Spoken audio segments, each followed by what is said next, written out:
Life has an algorithm. Any search engine or social network that you use, that you've paid attention to, you might understand what I'm talking to when I say algorithm. Over the years, these search engines and social channels have become so smart that they can learn the behavior of the user. They pay attention to what they click on, what they watch, how much time they spend watching that type of thing, what posts they stop on, do they comment, do they share. These are algorithms. Now, what happens is the social network or the search engine takes all that data and then it returns to that user more of what it likes. Let me give you a couple examples. I'm going to tell you where this shows up in life and how you can actually um, control this algorithm. So the other night I am scrolling Facebook, right? And one of my friends was doing a Facebook Live, and honestly, I don't usually stop on those, but I went ahead and clicked on somebody's video. They weren't live at the moment; it was like a replay, and I clicked on it. And what do you know? The next couple scrolls, all I've got in my news feed is video after video after video. Go ahead and try it. The more video that you watch on Facebook, the less you'll see of posts and pictures, and the more you'll see of video. If you stop more or comment or share more on links, you'll see more links, or more posts, you'll see more posts, more photos, you'll see more photos. It's just a natural part of the algorithm.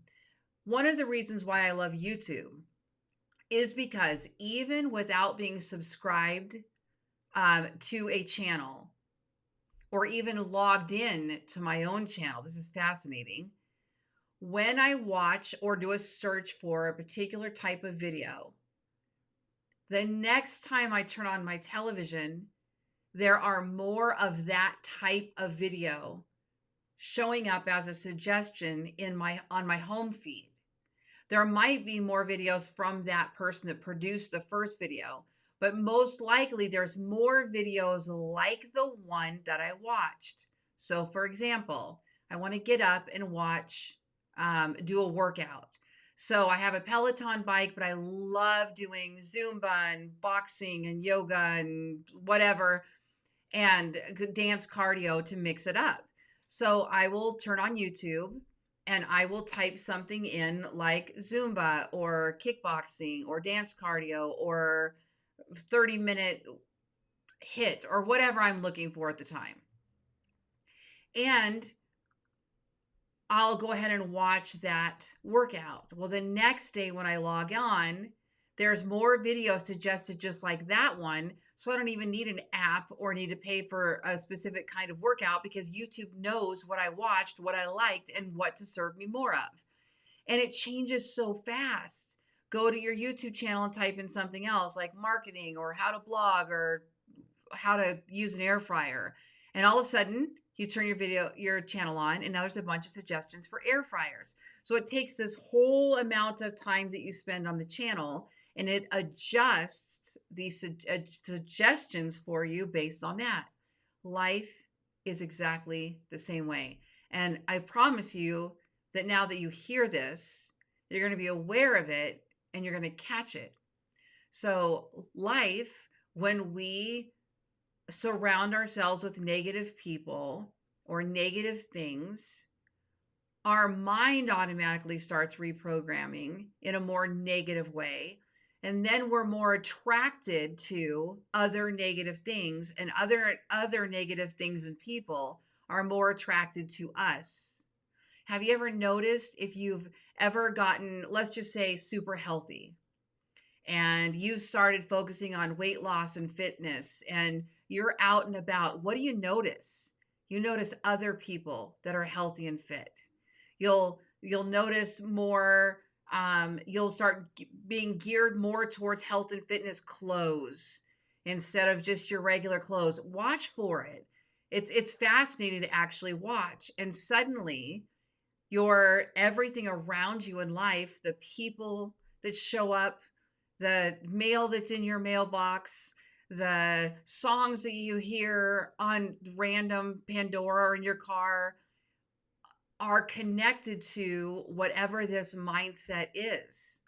So if you want to be focused on positive things, you can't immerse yourself in the news, because when you sit down and watch news, what are you doing? You are attracting, you are infusing yourself with this negative energy. I'm not saying that you can't keep yourself abreast of what's going on in the world in some aspect. But if you just sit there and watch this gloom and doom and fear and whatnot on TV, that the news, that's how they make their money, then you're going to find yourself suddenly attracting more of what you're hearing on the news. I've had to be incredibly purposeful about changing my entire life over the last few years. I was attracting more negative things in my life from being associated with um, negative people, or somebody specifically that had a very negative feeling or vibe on things. If you are constantly thinking about the lack of money, that you don't have any, you're actually going to be more attracted to things that bring about more lack of money. So it's people, it's places, it's things, but osmosis, like what rooms are you going into? When you go to work, when you go to, let's just say you go to the office and everybody's hanging out and there's real estate agent, let's say you're a real estate agent, there's real estate agents in the office. Where do you naturally gravitate, or who naturally gravitates to you? Are they the top producers, the mega agents, or the single agent that you like how they do business? Is it those people? Or are you attracting the drama and, oh my gosh, did you hear about this? And I got to tell you this, and you'll never believe what happened to so and so. And I know, I can't believe this is happening, and they're taking our money, and we can't pay this, we can't show this, we can't. Are you hearing a lot of can'ts and don'ts? And that's you're attracting it, believe it or not, whether you even realize it or not. That is the vibe that you are naturally attracting. So there must be going on with you something that is, bringing that about. Now, maybe you're just a trusting, nice, caring person who listens to everybody. That could be the case too.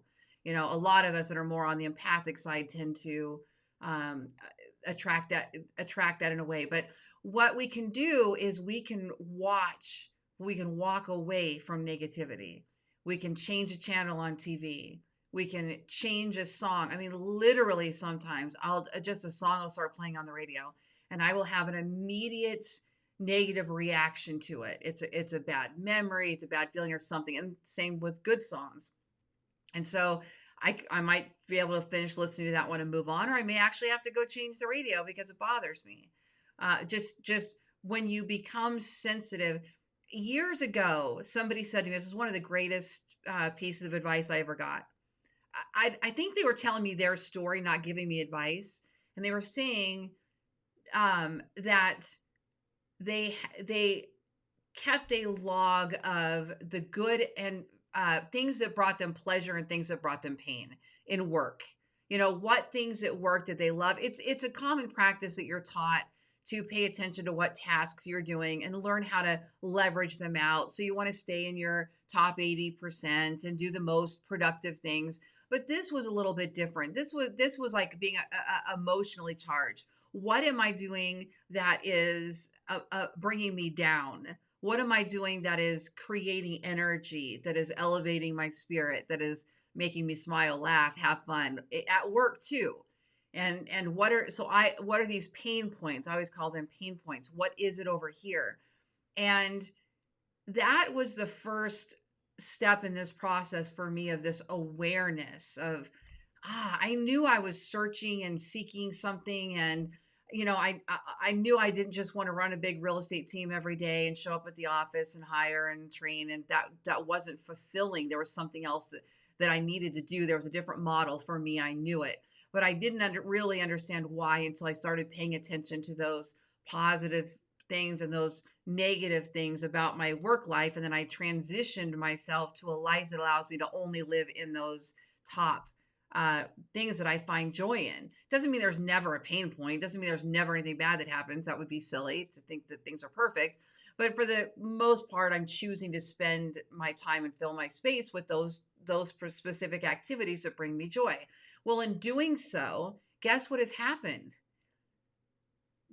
The negative things have moved themselves out of my work life. I don't even hardly see them, or I'm not aware of them even. Some of these things still happen and just go by, and there's kind of a lack of, I'm probably not even aware of them. But then I spend more time attracting those things that actually bring me more joy. So because I live in that space of joy, I'm actually attracting more joy and more things that are fulfilling in that aspect. It's the same thing with my health life, my family life, my spiritual life, all of it. The more I find joy in the learning, in the people, in the resources, then the more of that I will attract. Anybody who's negative, I just move away. Move away. I'm not going to be in that space. I'm not going to share space with that person that is going to come in here with a victim attitude or a negative space. Now, I don't say, I realize that I just said that victim attitude with a little bit of bitterness, and that's not intended for everybody. I get just this kind of distaste for this, beaten down. The world is against me. Everything is bad. I can't function. People that have lived that way their entire lives, kind of thing, not just circumstantial. And it's hard for me. I have a hard time with that, and yes, bad things happen to everybody, and there's going to be times in our lives where we really need to be able to call on people to comfort us, and I get that. This is different. This is a mentality more than it is what's happened to somebody, right? Those people, you know what I'm talking about, where everything is an excuse. I didn't do that because this happened. I didn't do that because this happened. And I never got to that because such and such. And I was meaning to do that, but this happened to me, and I'm just a believer that the world is happening for us, not to us, but not in any kind of perfection format. Those of you guys that have known me for a while, you know that I've spilled my guts about the traumas as well. But we never sit in that, fester in that negativity, because we just attract more of that. So I highly encourage you to go out there into the world now and start taking a look today. Look at your day or tomorrow. What's showing up? Who's showing up? What's the conversation? And then I just challenge you to take a look inward and say, how am I attracting that? And is that what I want in my life?